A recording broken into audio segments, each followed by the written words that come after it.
NFL Week 16, we got a good one here. Cowboys, Dolphins.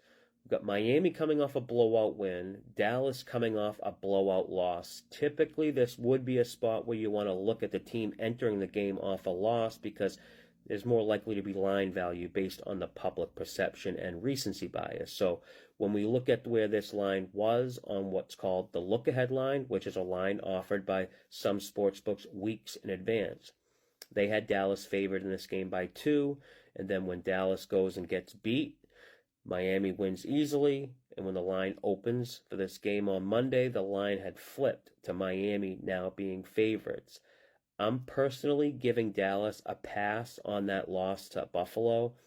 It was an awful letdown spot for Dallas after winning their most important game of the season against Philly, and then to go on the road to play Buffalo, very desperate team. We see this all the time. Teams coming off huge games have a letdown the next game.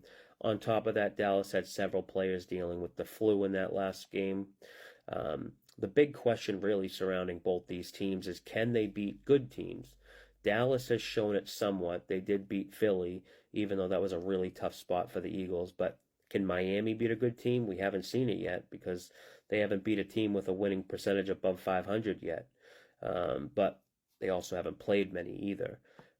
This is a bad matchup for Dallas defensively. They play the highest rate of man coverage.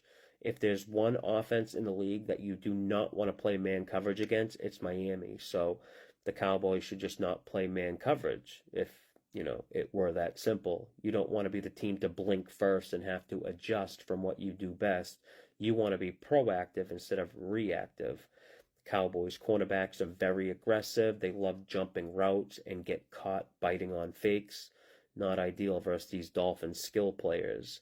I had a big position on Miami last week, and going into that game, I was very concerned about how their offensive line would hold up. Dolphins O-line has all 5 of their projected starters on the injury report, and they either missed practice Wednesday or Thursday.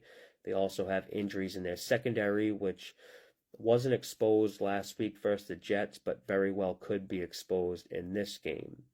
I'm in an interesting spot this game from a futures perspective. I have future bets on both Dallas and Miami to win their division, so really sucks one of them is going to lose in this game.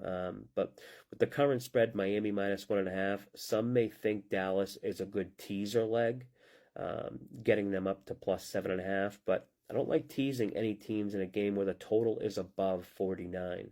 The higher the total means possibly more points. More points means more variance. And you don't want variance in teasers. You want efficiency.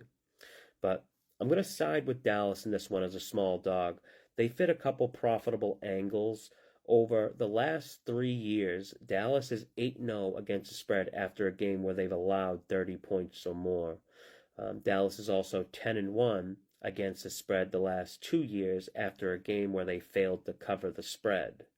So give me Dallas, I guess. That's all I got for this one. Until next time, good luck with your bets.